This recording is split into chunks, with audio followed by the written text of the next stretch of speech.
This is the Seven Figure Agency Podcast. Discover the strategies and techniques to grow a highly successful and profitable digital marketing agency with your host, Josh Nelson. All right. Well, hello and welcome. Thank you for joining us on this episode of the Seven Figure Agency Podcast, where we're interviewing successful digital marketing agencies from across the country. Today, I am honored and privileged to be interviewing Daniel Veiga from The Driving Force. Daniel, thank you so much for joining us today. Yeah, I appreciate you having me on, Josh. Thank you. Oh, it's awesome. So I know I've been able to kind of see you have massive growth over the last year here. But before we dive in, just kind of tell us a little bit about your agency, kind of where you're at right now, approximate monthly revenue, types of services, the high-level overview. Right. So we have our agency. We've had it since July of 2018. So it's actually technically my second agency that I've built up. So it's been a little bit over a year and a half now. We are focusing on the chiropractic market. So we help chiropractors grow their practice. Revenue wise, we're at, that teetering point between like 75, 80,000 a month recurring right now. That's awesome, man. So just on the brink of seven figures, you've grown it extremely quick. I'm really excited to unpack how you you guys are doing that, because you guys have had great growth and momentum within your business. So kudos on that front. Thank you. Yeah. So I mean, looking at the 12-month period, right? We haven't hit like that 12, that seven-figure mark in 12 months.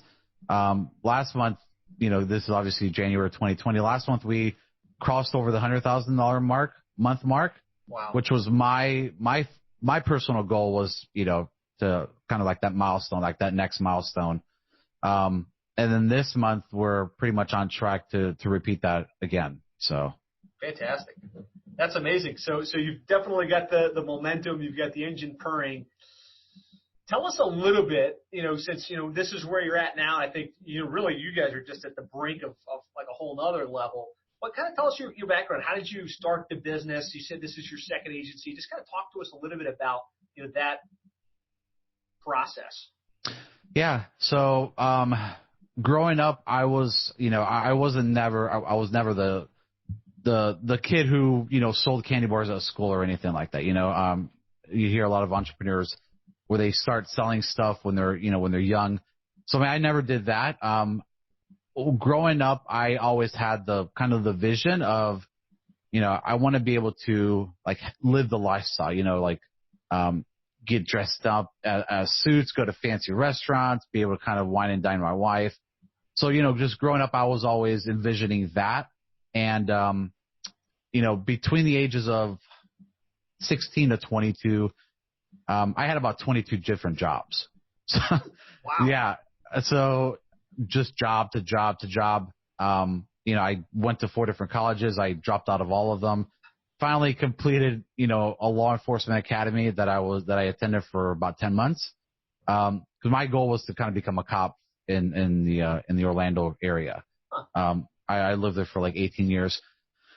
So the last job I had, I worked for my sister. She had a kind of an accounting office. So we did that for a while, and I was just never happy. I had already graduated law enforcement, and, I just never saw myself either working, 80 hours a week just to be able to make $50,000, $60,000, especially with overtime as a cop.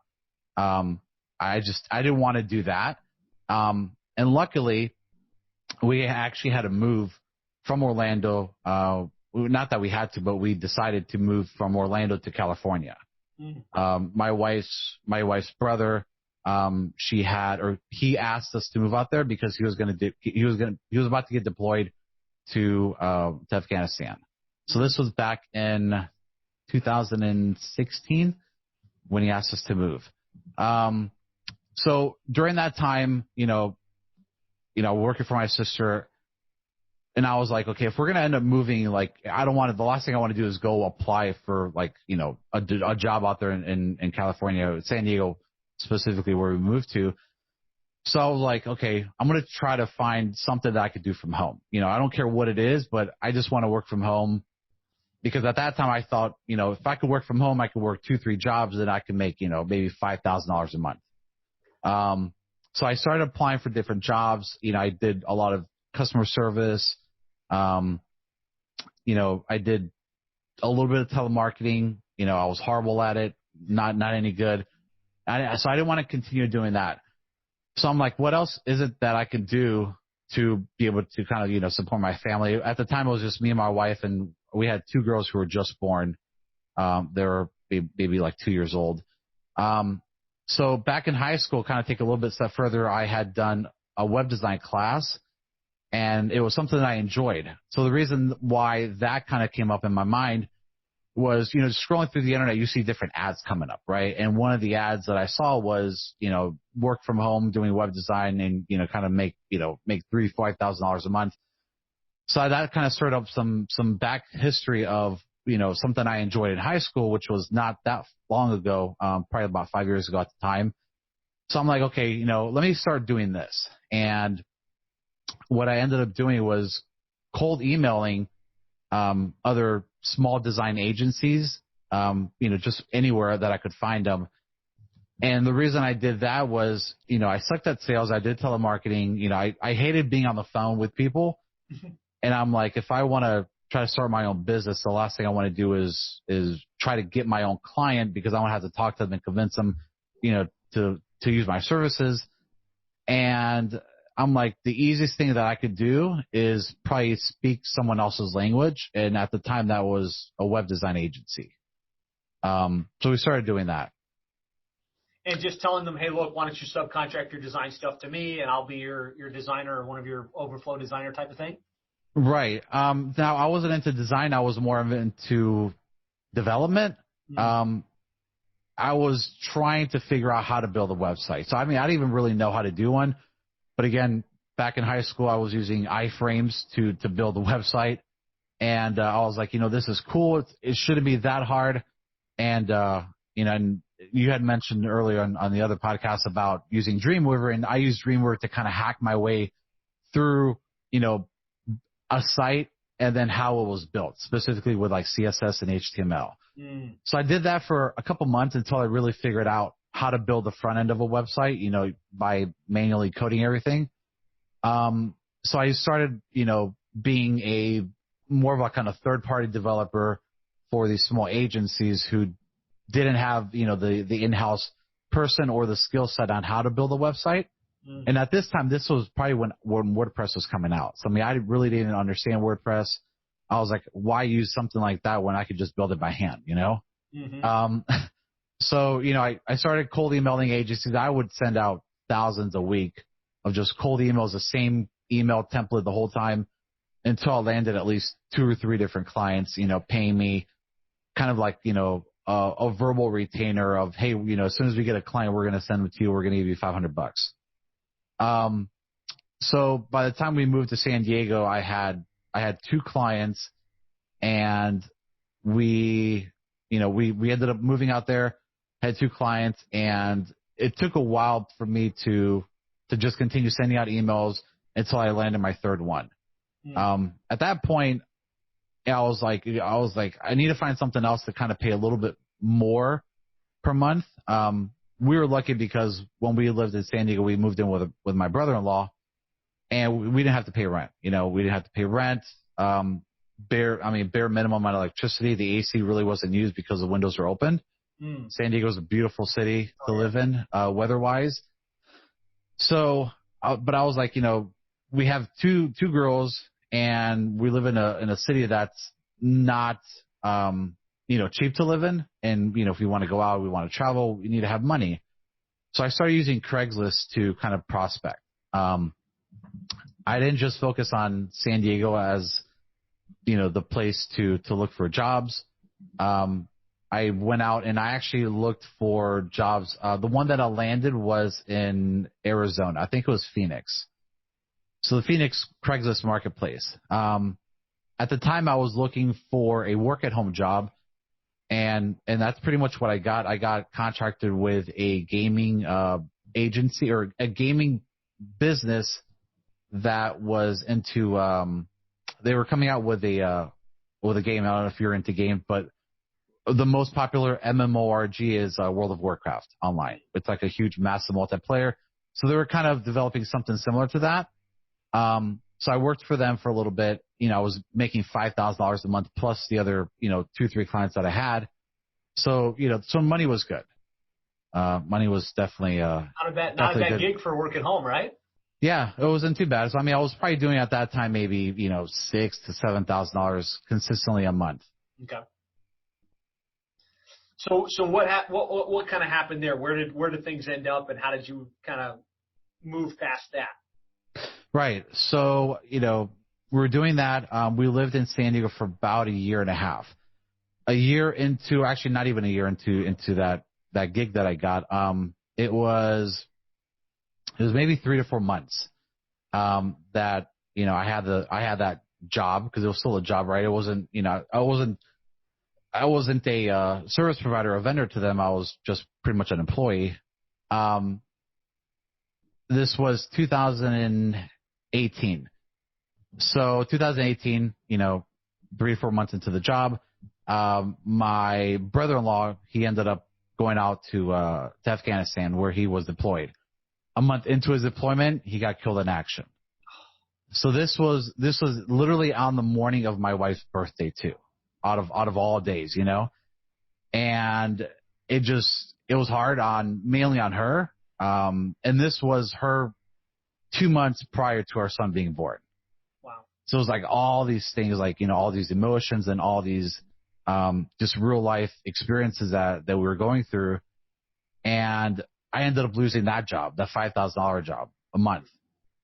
So luckily I had just enough saved to last us for the next 6 months. And it wasn't like 6 months of paying rent, because, mind you, we weren't paying for anything.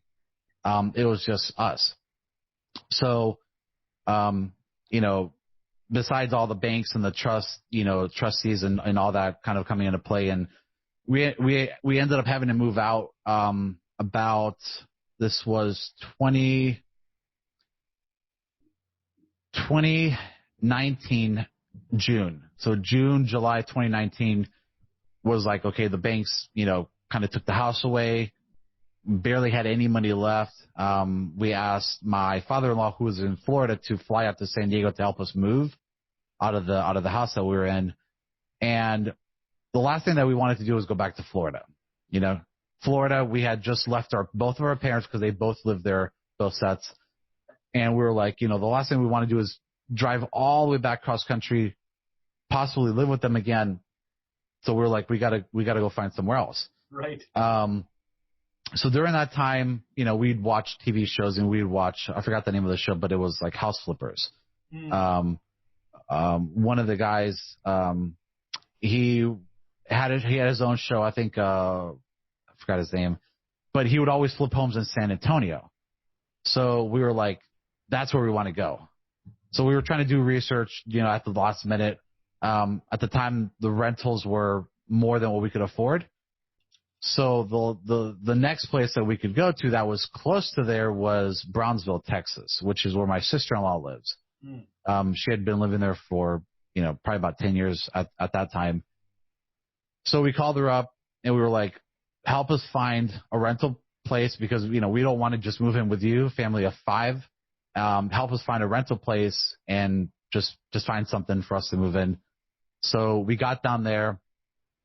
The worst place ever that she could pick. It was just Brownsville. It doesn't sound. Yeah, well, we ended up living in Brownsville for a year and a half, but just the house, it was just way too small. I think it was like 800 square feet, and the washer and dryer was like literally right next to the stove, and we just couldn't do it. Tight. So we lived with them for about a month until we found our own place, and we lived in Brownsville for about a year and a half. But it just wasn't the right city for us. We just didn't feel like we could stay there long term. So we would always drive out to, where we are right now, McAllen, Texas. So we've been here now for a good 8 years or so. Wow. Pretty much been in Texas for 10 years. So living in Brownsville, we finally found a rental home. I think it was like July or August. And I was like, okay, this is literally the first time as a family that we're living on our own without anyone's help. You know, we didn't live with family, or we didn't live with my parents. We didn't live with cousins. And we had, we didn't have her brother anymore, kind of supporting us. So I was like, okay, it's finally time for me to step up as a man, as a husband, to be able to take this and take it somewhere, because the last thing I wanted to do was go find a job in Bronzeville, Texas. I don't want to go mow lawns or do anything else. So I took what I knew, what worked for me, even though it didn't work that well, but I took the concepts and the skills that I had learned, which was cold emailing, and just trying to take that to a whole nother level. And I was trying to find any kind of client that I could. It didn't matter who it was. Obviously, I was targeting web design agencies, so I couldn't really be niche specific, because I had a couple agency clients, and they would service all sorts of clients themselves. But I was like, let me just try to find as many clients as I can, as fast as I can. I still didn't cold call. I never really did that, but I just sent out tons and tons of emails, until finally 2019 September is when we crossed over the 5-figure a month mark. So it was my first time making just over $10,000. Wow. And that was the first time, this was probably about a year and a half since I first started my agency in Florida, maybe about 2 years, that, I finally had the belief that, hey, this is real. Like, you can actually make $10,000 a month by working, for yourself. And, even though we had gone through horrible life experiences a couple months beforehand, with, my brother-in-law passing away, having to move and all that stuff, it felt like a great accomplishment just being able to hit that mark. Yeah, and that's kind of where things just started from there. Awesome. So you kind of made this transition. You had some catastrophe. At what point did the new agency kind of come into play, and the chiropractic focus? Yeah. So, 2019, this was now, 11 years ago. I had grown that agency, and that was more of a web design development agency, kind of really being a white label. I was a white label for like 8 years. So I did that for a while, and then I just got burnt out. I had clients. I mean, I was doing the best I had ever done was 1 month that I did 22,000, but on average I would do anywhere from 12 to 14. But I felt like I was just hounding my clients to pay me. I didn't have a recurring model at that time. I thought of passive income. I didn't have that type of passive income that I would see from other people, just through different forums that I would visit.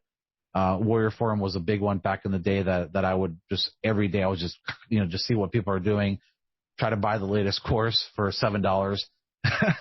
Right. And so that passive income was just something I'm like, at that time I was like, if I had passive income, I didn't have to work as hard. I mean, I was doing 60, 80 hours a week. And it was, and I was doing a lot of it myself. I outsourced a lot of that to the Philippines as well, just tedious development database stuff that I couldn't do. But still, it was a lot of work, a lot of chasing, and that's just something I didn't want to do. Clients would sometimes take 3 months to pay a simple $2,000 invoice, and it would drive me nuts. And it would make my wife, crazy mad. And so I'm like, I got to figure something else out. So I started, this is kind of when Facebook ads started, kind of popping up and, and being talked about on Facebook. I never really had a Facebook social media account. I built one for clients, but I never had one for myself. So I was like, let me kind of see what this is about.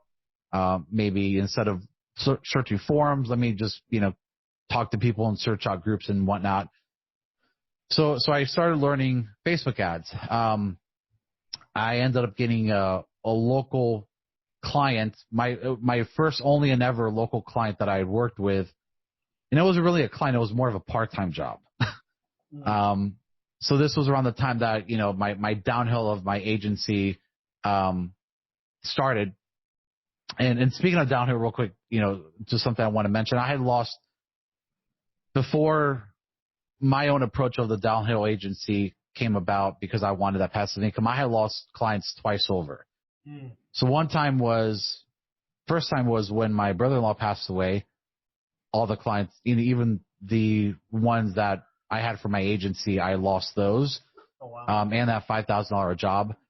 And then the second time over was when my wife went through a pancreatic attack, which really, I think at that point was the focus of me needing a passive income, because I'm like, if clients are not paying me, I've now lost all my clients because I had to attend to my wife, and I just can't repeat this same process again. I'm sure I can get the clients, but I don't want to. I want to be able to take time off if I need to, a week, 2 weeks, but still have money rolling in without the fear of losing clients again. Yeah. So the downhill of my agency was actually the third time where I decided I'm dropping all my clients and I'm going to try to go all in on Facebook ads. So again, at the time I had a part-time job, was my very first experience of using and utilizing Facebook ads. It was for a local LED lighting company here in McAllen, Texas.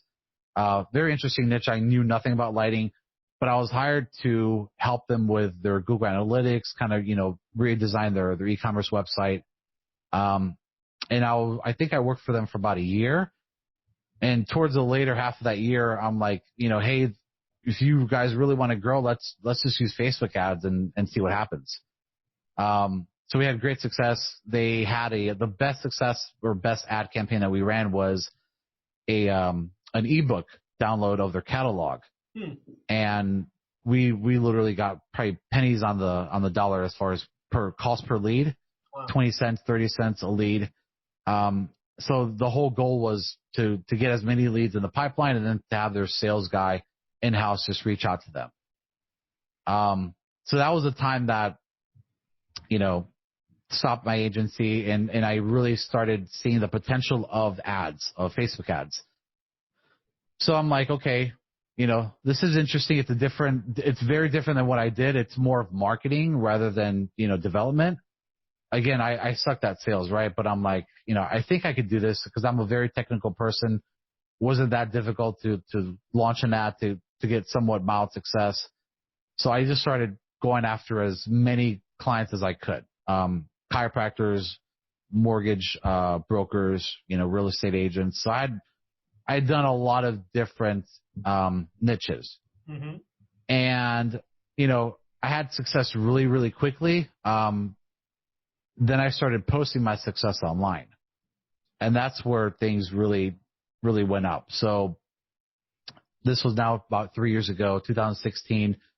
The end of 2016 is when I started posting my results in different groups. For example, ClickFunnels. At the time, they weren't so hard on what you could post. They were a lot more lenient. Mm-hmm. So I started getting a following very quickly. People just started reaching out to me asking for help.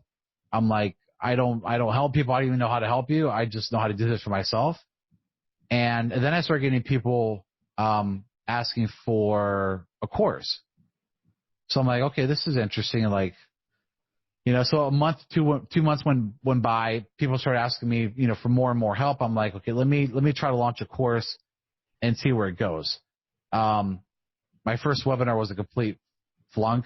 Mind you, my wife had already had a pancreatic attack back in 2013 in December. And so I was like, okay, I'm going to launch this webinar, see what happens. At that time, she had to go to the hospital again. So I saw my webinar halfway through. And I was like, I got to go. Just reach out to me, if you guys are interested in this course. Unreal. And I just rushed her to the hospital and came back and nothing. There's no sales. I was like, at least hoping for one. So I think this was a couple of days right before Christmas time. So during this whole time of me posting results and just seeing what other people are doing, one thing that I noticed that all the, successful people, what they were doing is they were building a Facebook group. So I was like, let me do that. Let me launch my own group and just see what happens, right? Just trying out as many different things as I could. So I did that, and that completely really, I think, changed everything for me. This was, I think, the end of December, I think New Year's Eve of 2016 is when I launched my group. So I launched it and I reposted kind of, my course that I had for sale. And then I started getting, a couple people interested. I started inviting all my friends. Then I started, just trying to bring in more and more people. I ended up getting about 2,000 people into the group in the first month. Wow. I think that month I did $30,000 or $35,000 in sales. And I was like, wow. Phenomenal. That's of your course at that time, right? Right. At the course. I mean, the last, 10 years of me being an entrepreneur, I only made past 20,000 once. I was always averaging 12,000, around that time. And I'm like, wow, $30,000 in 1 month. I'm like, there's something here. Mm-hmm. So for the next year, I did that. I just sold my course. I pushed it as hard as I could until I really tapped what I believe was the market. And mainly it was just my group. I ran a little bit of ads. I think I maybe spent $2,000 on retargeting, but almost all my sales, I did about maybe 400,000 in sales gross, was just from selling my course that year. Wow. So then I transitioned from that into, hey, I'm going to do a little bit of coaching. And I did that maybe 3 months. I just didn't enjoy it. And then I took some time off, and then I'm like, okay, after everything I've done for the last, 10 or 12 years, what is it that I really enjoyed doing? And I'm like, I really enjoyed the agency, but the model that I had, it sucked. I was chasing clients. I was, getting payments delayed, and, I didn't want to do that. I'm like, I wanted to have that recurring model. So in July of 2018, I finally decided after a couple months off, income was starting to drop. I'm like, I got to do something. So I met my partner. I had spoken with him for a little bit. So we decided to go into chiropractic because I had success. He was a chiropractor. So it was like kind of a perfect fit. And, I'm like, okay, great. I'm like, before this is me telling myself, before I start this agency again, this is my second one. I wanted to build the agency, but with the goal of scalability. I didn't want to, just have to do all the work all the time and work another 80 hours a week. Yep. Even though that model I enjoyed a little bit more because I see results with my clients over time with different niches. I'm like, I love seeing other clients of ours have success, but I didn't want to just work another 80 hours, every single week.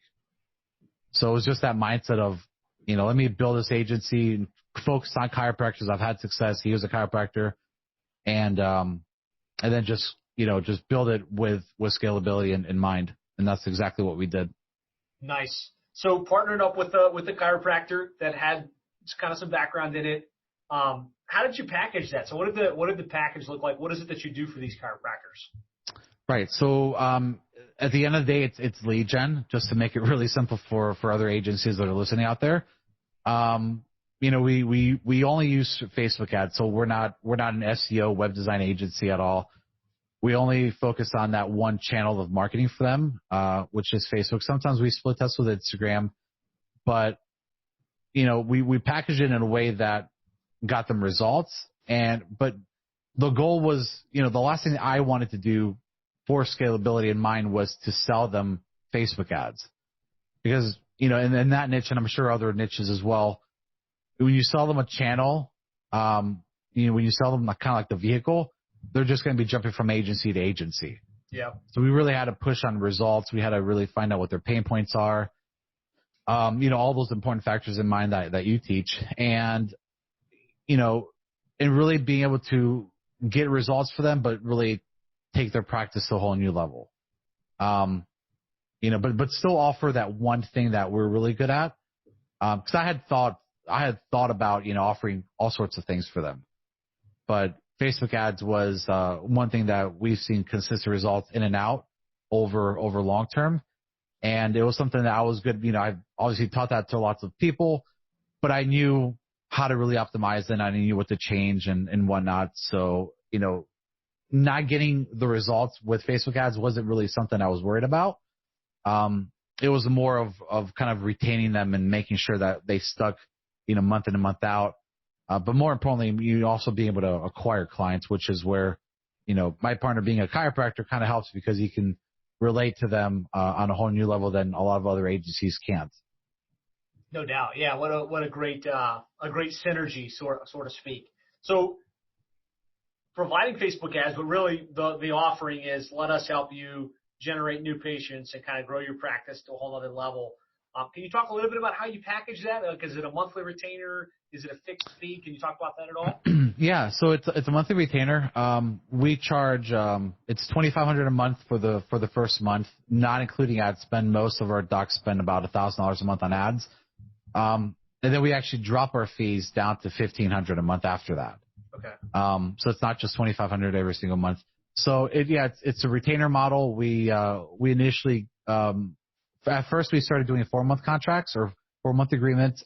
Now we're at 6 months. If there's any kind of pushback at all, we'll bring them back to 4 months. That seems to work very well for them. A lot of them don't like being, tied in long term, but it's all a retainer model. It's just, they pay us for our service, then they pay for the ads, and they get an expected amount of, an average of, a certain number of leads every single month. But it's, again, we're not just selling them the ads themselves, the vehicle. We're really, doing a lot of the automations for them, the follow up. We have our own group where we've kind of brought everyone together where they can share some of their strategies and processes that they do inside their practice just to be able to help each other out. So it's really having that overall synergy with clients together. And they really like that because what we're starting to do now is go live with specific docs who are having success and just be able to share their strategies, in our group so that way others can relate from that. I went through 2 days ago and I pulled stats from everybody over the last year as far as appointment rates, show up rates, and closing rates from Facebook ads. So that's kind of what I have in mind is pulling those who have really high show up rates just to be able to do a live with them, interview them, and see what they're doing differently than others are not in order to get, people in the door, which is something that, I think all businesses struggle with. No doubt. So, I love the concept of generate the lead, put systems in place to automate the follow up, and then aggregate the clients into a Facebook group to create community and kind of use that as a way to disseminate knowledge and to kind of retain clients at the highest level possible. Right. Yeah, I think to me, just having them part of a group is a good way to retain clients. I think if you're just providing like a vehicle, which whether it's SEO or Facebook ads, and you're only doing that, you're only providing the bare minimum that they need. Because we consider ourselves, and I think a lot of agencies, as more of a partner instead of like a service, Mm-hmm. They're really partnering up with us to allow us to help them grow their business. Again, you're not just providing leads, you're really growing their business and you're making them more money, helping their community, all that kind of good stuff. So I think, up to a certain level, the more that we can provide for them and really help them with what we're doing as a service, the better off that they'll be as well. No doubt. Love it. Love the package. Love the service offering. One question I always like to ask is some people are kind of earlier in their evolution. How did you guys land the first 5 clients? Because usually that's the struggle coming out of the gates. Can you talk a little bit about how you got those first 5? Yeah, so the very first one, as together as an agency between my business partner and I, was a chiropractor who was searching the ClickFunnels group. And, during my time of me doing, all sorts of niches, I would post results, right? That's one of the best things you could do on social media is post results, and you're going to just get people flocking towards you. So I post the results, and, most niche business owners, they'll go into groups and they'll search, their niche, right? Like chiropractor, just to see what comes up. Yeah.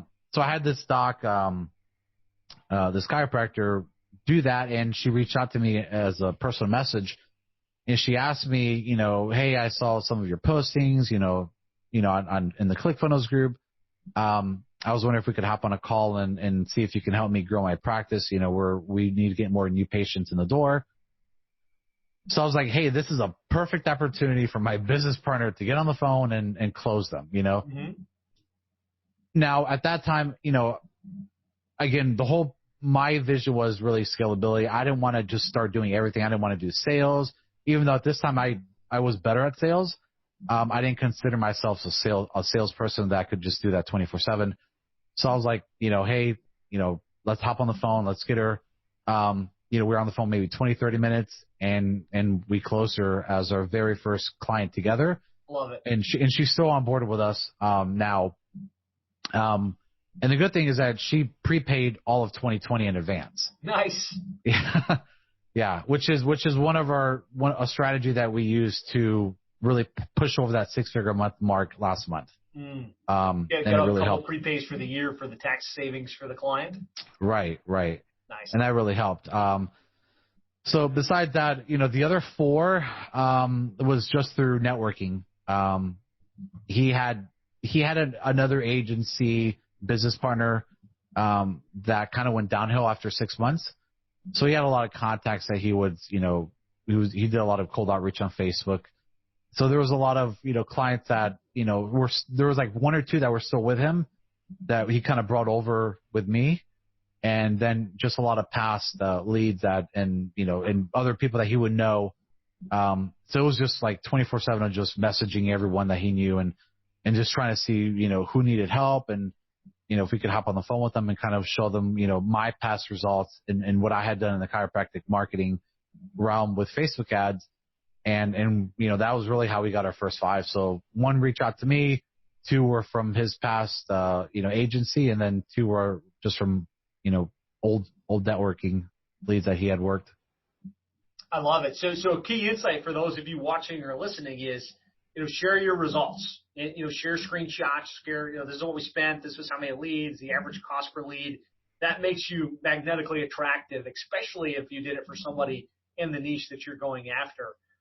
And then leverage social media, leverage social messenger. It sounds like that's been a great play for Danny and his partner. Yeah, I mean, I think just from what I had done in the past to the growth now, even going through selling a course and doing a little bit of coaching and then the agency, it's all about showing results. I mean, just like you said, it's so magnetic that you're not just going to get the business owner that is in the niche that you're going after, but you're going to get other people asking you for help too.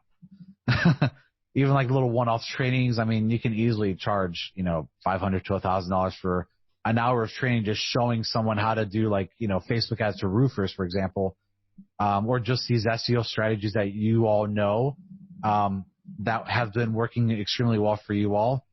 And it's just one of the best things that you can do. Nice. Show results all the time. So fast forward now, you guys are, you're kind of at that close to 7-figure mark, almost $83,000 per month, and over 100,000 2 months in a row. Where are the clients coming from at this point? Like, what's the mix? So we entered 2019 January. We entered with 12 clients. So it was roughly about 6 months that we went from our first client to, and there's a lot of drop off there. I think there's certain niches that might drop off more than others. So we had a share of drop offs and whatever, but so we came in through the new year last year with about 12 clients. And at this time, I kept hearing about the whole Dream 100 concept, right? Through ClickFunnels and just other people that had books and courses on it. So I was like, what if we just had a Dream 10? I was like, let me see, at least do 10%, right? Let me do a Dream 10, and I'm like, referrals. I'm like, we have to really go after referrals really, really hard. And from January till about March, we just tried asking for, the clients that we had for as many referrals as we could, with getting at least 10 of them to just push it hard to help us get more clients. We only got 2 really that did that, but those 2 really took us to like that 60,000 a month mark. Wow. So what we ended up doing, and this worked for us, was for every client that they brought us, we would pay them $250. Now, mind you, our service fees is $1,500. So for every 6 that they bring us, they don't pay anything except ad spend. So everyone after that, we started cutting a check out every month, or actually we use Zelle. So we just Zelle them every month, $250 per client that they brought us on board. And that helped us a lot. The most that we had ever paid out for those 2 JVs were, I think, about $7,000. This was last summer. Wow. In July. That's a lot of clients. Yeah. Yeah. I mean, at one point, right now we're at, 55, 60 clients a month. The most that we ever had was about 65, 68, somewhere in that range.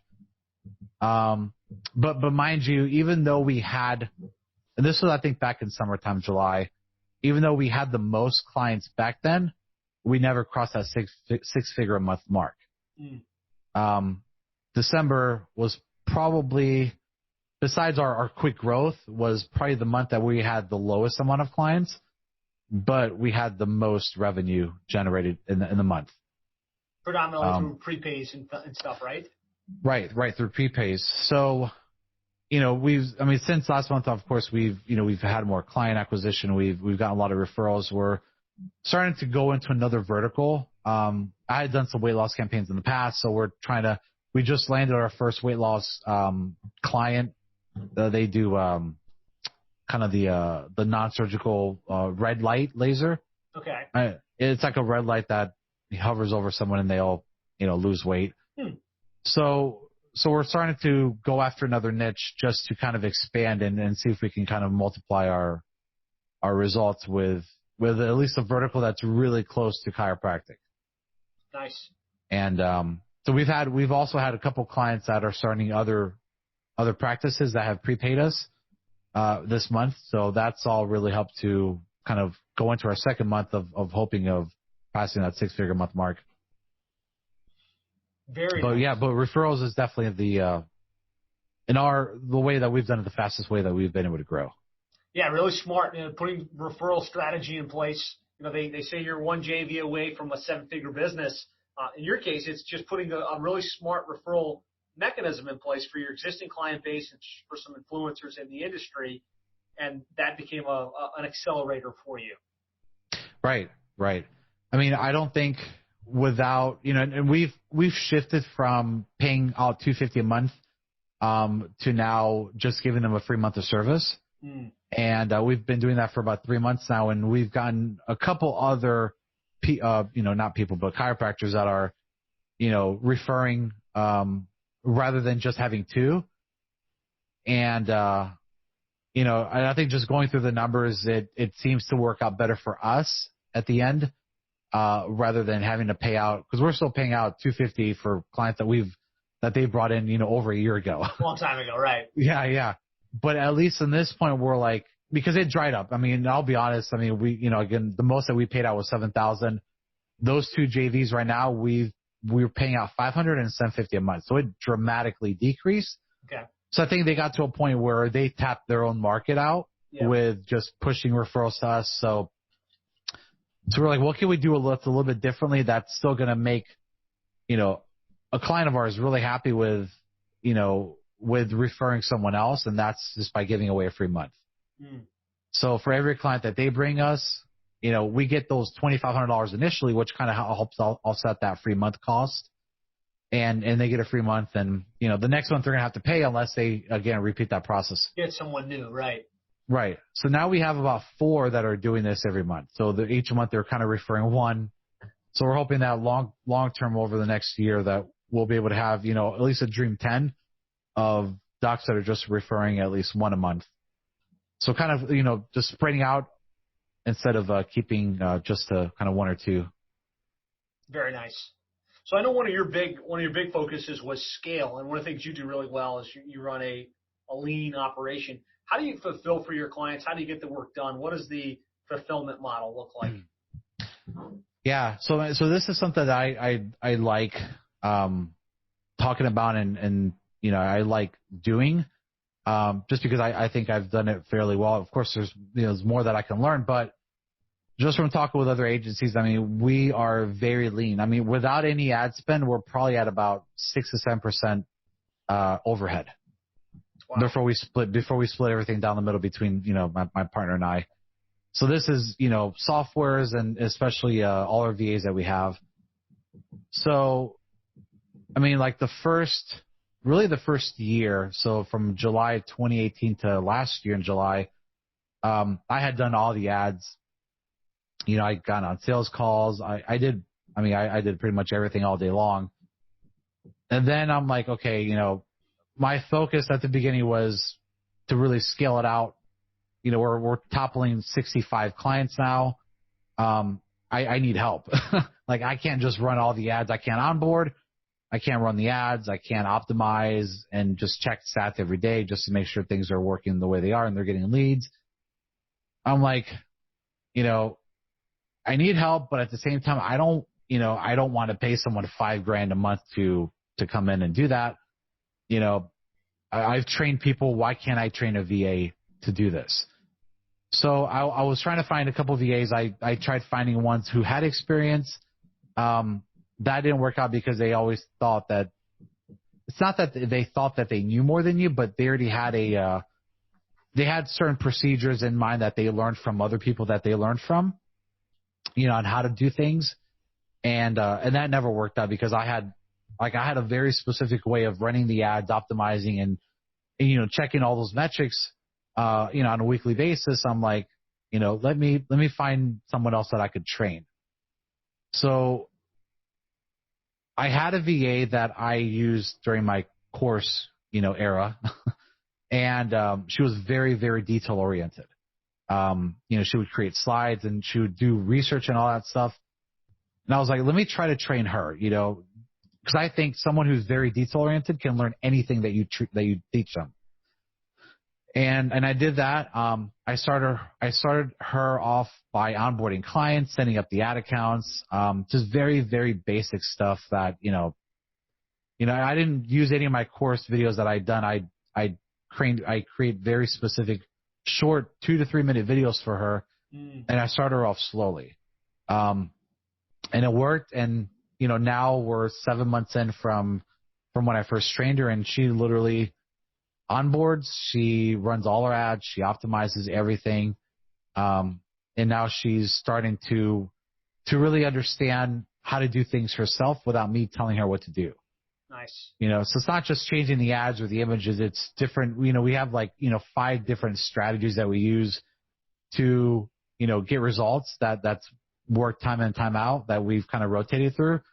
So she understands on when to do the rotations, when to try new things. And it's been great. We now have, I think, total about 8 VAs. We have one that just does all the ads. She onboards. So again, she herself does all 55, 60 clients that we have at any given month. I check things periodically, just to make sure I don't lose, focus on what's new out there and how to do things. Because if you don't do things after, a couple months, you're gonna forget, right? Because I did that after teaching ads for so long.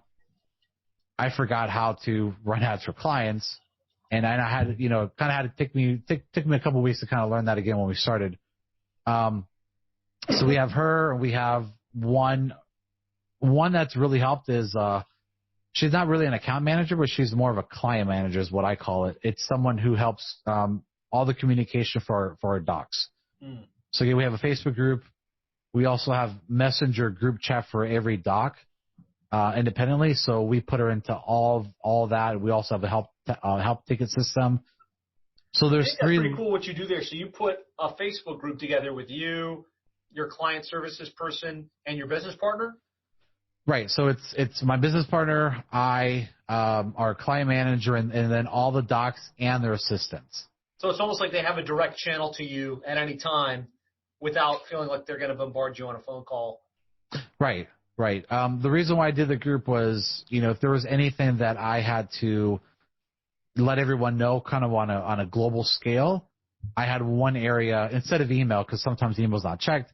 I had one one reference point, one channel that I could do that, and that was the Facebook group. I had already grown one. I knew how to run it. We have now about 90 total in the group, and that's just not. And the one thing that I've done recently is not kick out old clients. And I think I did that now, just thinking back, because if they see us posting results and they're seeing new strategies come out, even though they've hired another agency, they'll probably come back to us because we're doing something different. It's a good re-engagement channel to keep you guys top of mind, and they're like, oh wait, those guys were actually pretty good. Right. So, That's smart. so we have the Facebook group channel. When we started, the best level of communication was Facebook group messenger, or Facebook Messenger. So we literally have, we have over 120 different group chats with all the docs that we've ever acquired. So we bring in our client manager into, all the active ones that we've had since we brought her on. And she's been with us for about 3 months now.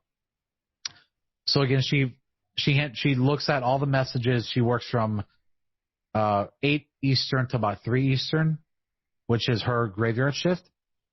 So every day she'll make sure, if there's any, if there's any questions from docs being asked in Messenger, because a lot of them still use Messenger, or if they ask a question in the group, or if they send in an email ticket, she'll be able to look at that and then from there determine, okay, do I need to give this to our Facebook ads VA so that way she could, handle things, or do I need to give it to either myself or my business partner?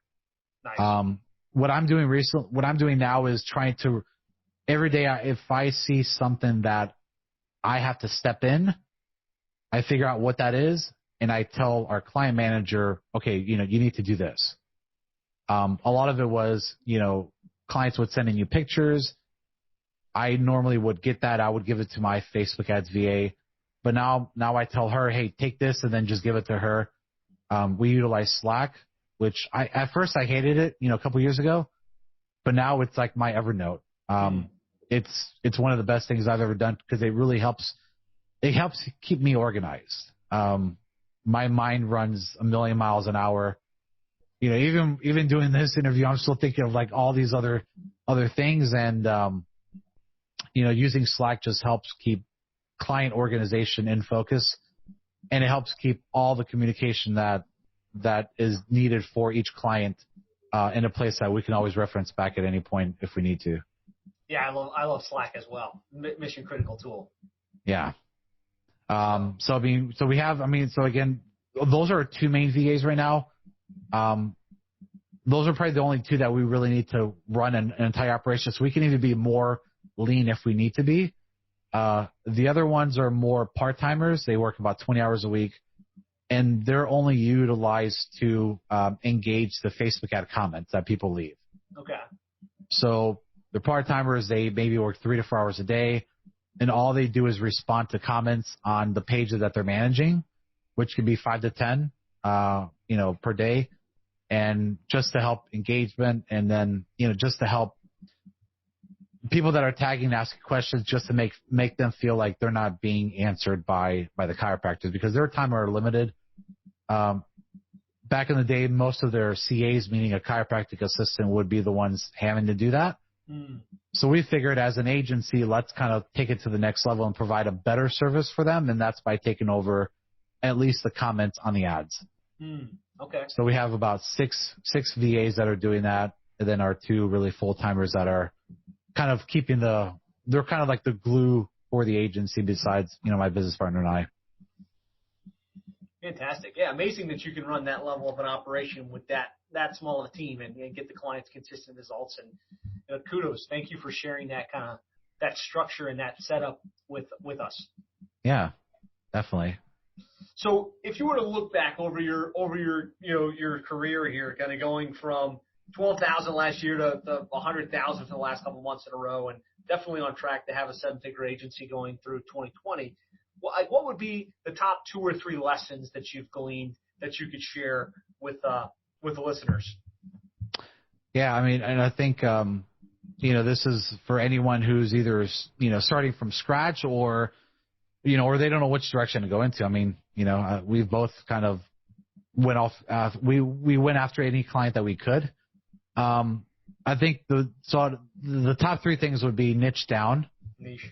To have that scalability in mind to be able to grow. I mean, obviously you're at multi seven figures. We're just there.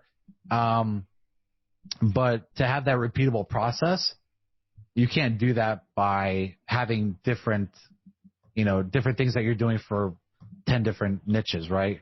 Yep. So I think just going after one industry is probably important to do. Second thing is sales. Can't have clients if you don't have sales. So, me, I sold clients. I know I can do it. But again, I don't want to be focusing on that every day.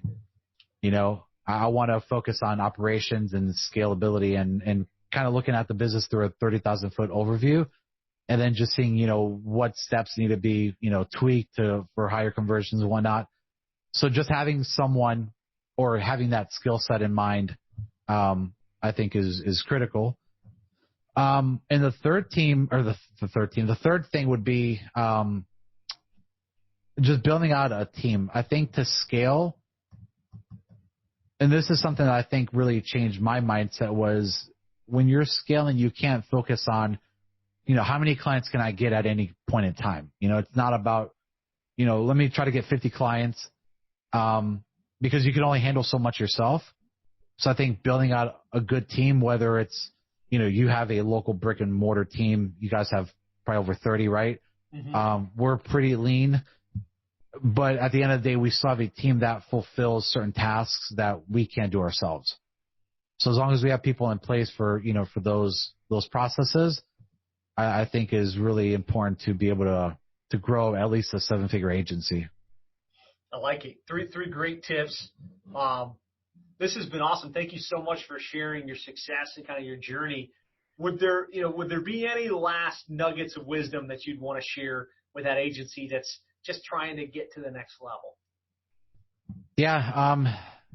Consistency is super important. You're going to have clients that drop out. I mean, we have clients that drop out all the time. But as long as we know that we're consistent with results, with, certain trainings that we do, with referrals, with, cold outreach. I mean, it's about consistency at the end of the day with everything that you do, in life and business, because at any point, if you stop doing whatever it is that you're doing, then you're not going to kind of go to the next level, kind of like seeing at the light at the end of the tunnel. You're going through a cave and you see like a really small hint of light, and you're almost there, and each step that you walk is that light's getting bigger and bigger. But at any point in time, if you decide that you can't take that next step, you're never gonna break through that darkness and actually see the light at the end of the tunnel.